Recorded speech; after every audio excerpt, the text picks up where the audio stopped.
Good මෝනිින් හැමෝටම ඉතිං වෙලාව උදේ හතා මාරයි හරියටම ඉතින් මං ඉන්න දැනම පල්ල හැදිෙන පොඩි ෆාමිවක් ඉතින් ෆාම් එක පැතුරෝ ඉන්න ඉතිං අපි රමත්දාල බලමු මේ ෆාම එක කොම තියෙන කියලා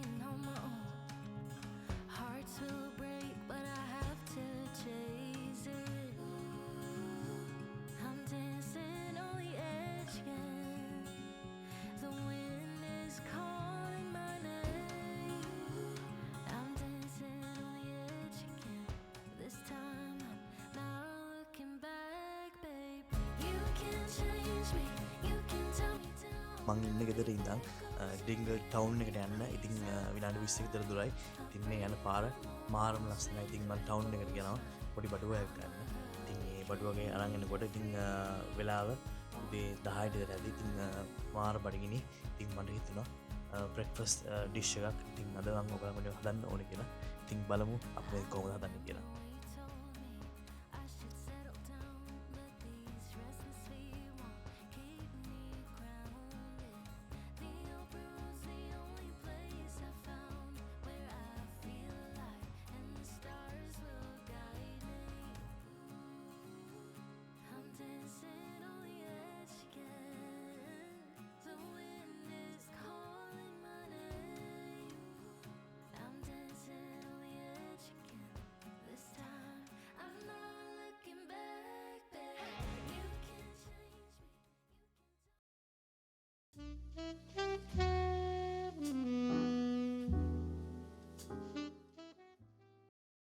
ආයිබෝවන් අද ට්‍රැවලින් ෂෙෆ් හදන්න යන්නේ එග් රෝයල් කියන ෆේමස් බ්‍රෙක්ෆාස්ට් ඩිෂ් එක.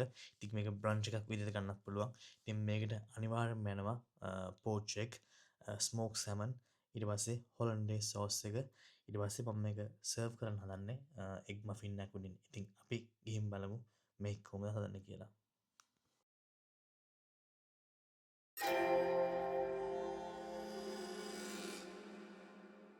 අපි දැන් හදන්න යන්නේ හොලන්ඩේස් සෝස් එක. ඉතින් මේ හොලන්ඩේස් සෝස් එකට ඔයාලට ඕන වෙනවා egg yolk, clarified butter, white wine vinegar, salt, pepper, lemon juice and chopped parsley.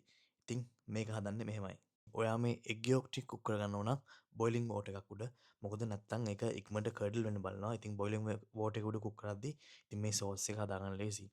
ඊට පස්සේ මේ egg yolk ටික කුක් කරන පස්සේ ඔයාලට පුළුවන් මේකට white wine vinegar add කරන්න.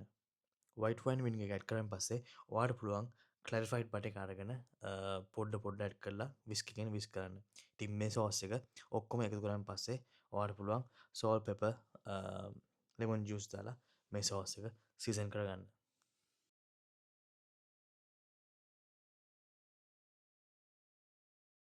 ඊට පස්සේ මේ හොලන්ඩේස් සෝස් එකට අන්තිමටම අපි දාන්නේ චොප් පාස්ලි එක. ඉතින් මේ චොප් පාස්ලි එක දැම්මම මේක ලස්සනට කලර් එකක් එනවා. ඉතින් මේකේ කහ පාටයි කොළ පාටයි එකතු වුණාම මාර ලස්සනයි.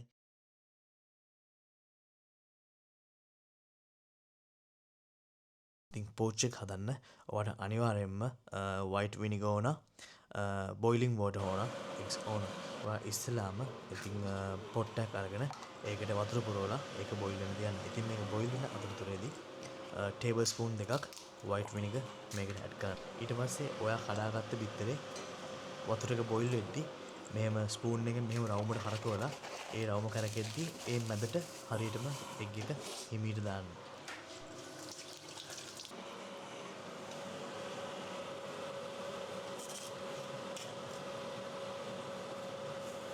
එග් එක දාගන්න ඕන. ඉතින් ටිෂු පේපර් එකක් උඩට. ඒකද ටිෂු පේපර් එක උඩට එග් එක දාගත්තන් පස්සේ අර එග් එකේ තියෙන එක්ස්ට්‍රා වෝටර් ටික සේරම ඒ ටිෂු එකට උරා ගන්නවා. ඊට පස්සේ අපිට ඒක වෙන් කරලා අරන් බ්‍රෙඩ් එක උඩ තියද්දි ඉතින් බ්‍රෙඩ් එක සොගි වෙන්නේ නැහැ. බ්‍රෙඩ් එක ක්‍රිස්පි එකටම තියෙනවා. ඊට පස්සේ ඔයා බ්‍රෙඩ් එක අරගෙන කපලි වෙලා ඒක ටෝස්ට් කරගන්න. ඉතින් ටෝස්ට් කරලා ඉවරලා ඊට පස්සේ ඒකට ඔයා බටර් ගන්න. බටර් ගාලා වෙලා ඔයාලට පුළුවන් පෝච් එග් එක ඒ ටෝස්ට් එක උඩින් තියන්න. නැත්තම් ඔයාලට පුළුවන් ස්මෝක් සැමන් ඉස්සෙල්ලාම තියලා ඊට පස්සේ එග් එක තියන්න. නැත්තම් එග් එක තියලා ඔයාලට පුළුවන් නැත්තම් පස්සේ ස්මෝක් සැමන් එක උඩින් තියලා සෝස් එක උඩින් දාන්න. ඉතින් මම අද හදන්න යන්නේ ස්මෝක් සැමන් එක පේන විදිහට.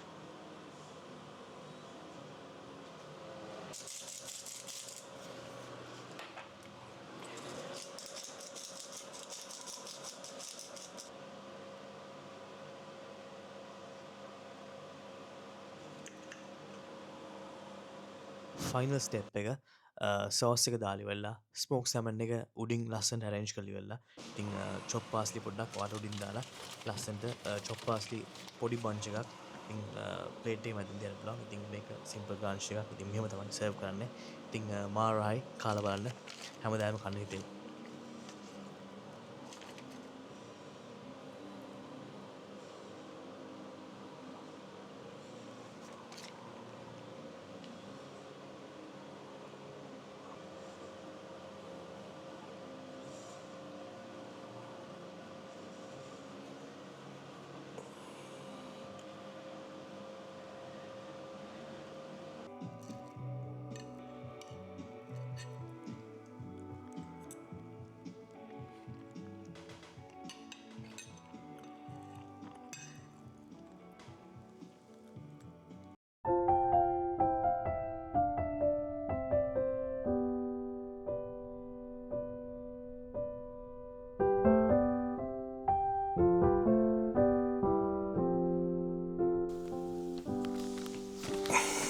හරියට වෙලාව 12:57යි. ඉතින් ඩිංගල් වල ගත කරපු මගේ නිවාඩු කාලය දවස් 6ක නිවාඩු කාලය ඊයෙන් නිමා වුණා. ඉතින් මං ඊයේ එද්දි හොඳටම රෑ වෙලා. ඉතින් අද 12ට වැඩ. ඉතින් අද 12 වැඩ ඉවර කරලා ගෙදර එද්දි හරියටම රෑ 10ට ලං වෙලා. ඉතින් වොෂ් එකක් දාගෙන ඉතින් මං ලෑස්ති වුණා. මගේ සෙකන් වීඩියෝ ඉවර කරන්න. ඉතින් අපි දැන් සමයක ඉවර වෙලා කෙලිම ලං වෙන්නේ ශීත කාලයට. ඉතින් මේ ශීත කාලේ මේ ඍතුවල මාරුවීම් ගොඩාක්ම දැනගත්තේ අවුරුදු 2ක් ගියාට පස්සේ. දැන් මම මෙහෙ වැඩ කරන්න අරන් අවුරුදු 3කට කිට්ටුයි. ඉතින් හැම දෙයක්ම පරිසරය වෙනස් වෙනවා. ඉතින් අඳින පළඳින ඇඳුනුත් වෙනස් වෙනවා. ඉතින් ගොඩක් සීතල වෙනවා. ඉතින් ඒකින්ද මේ ගෙවල් වල හැම ගෙදරකම වගේ ෆයර්ප්ලේස් එකක් තියෙනවා. ඉතින් ලිවිං රූම් එකේ තමයි ගොඩක් කට්ටිය ඉන්නේ එකතු වෙලා ඉන්නේ. ඉතින් මොකද එතන ඒ ෆයර්ප්ලේස් එකේ රස්නේ හැම රූම්ස් වලටම ස්ප්‍රෙඩ් වෙනවා. පොඩි දෙයක් කියන්න ආවා. ඉතින් ෂෙෆ්ලා වෙන්න ඕනේ නැහැ කෑම හදන්න. ඉතින් එකපාරක් try කරලා ඉතින් ඒක රහ නැත්තම් දෙවෙනි පාරක් try කරන්න. දෙවෙනි පාර අතර රහ නැත්තම් දිගටම කරන් යන්න. හැම වෙලේම ටේස්ට් කරන්න. ඉතින් ඔයා ටේස්ට් කරද්දි ඔයාට රහ දැනන ගන්නට ඔයා කෑම එක හැදුවා නම් ඔයා කෑම එක හැම කෙනෙක්ටම රහයි. ෂෙෆ්ලා 5 දිනක් එකම කෑම එක හැදුවොත් ඒ කෑම පහම 5 විදියක්.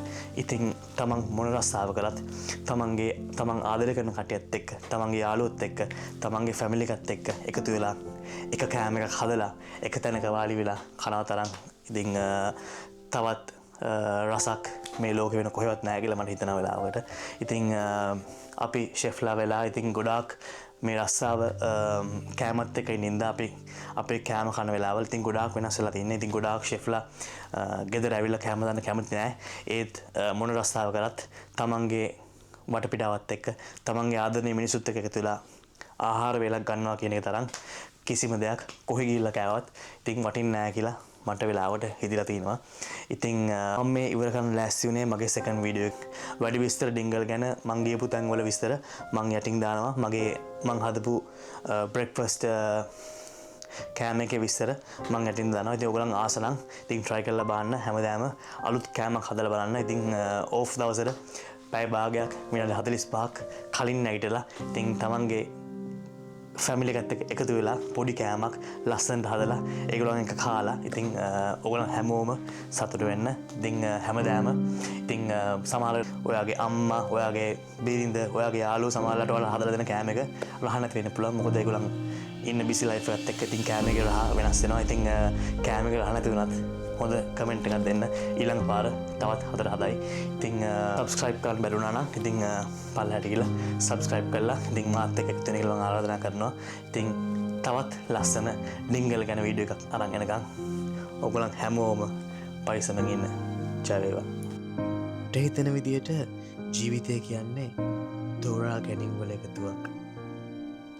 අපි තෝරන මාවතේ ඈතින් ඈතට කෙලවරක් නොමැතිව ඇදලා යනවා.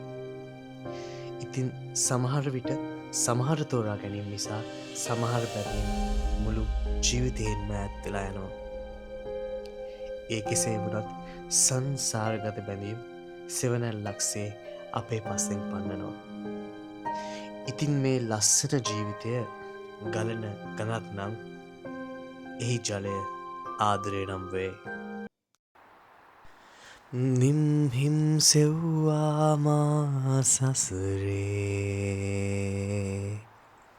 හමුවී යුගයෙන් බැඳී යුගයේ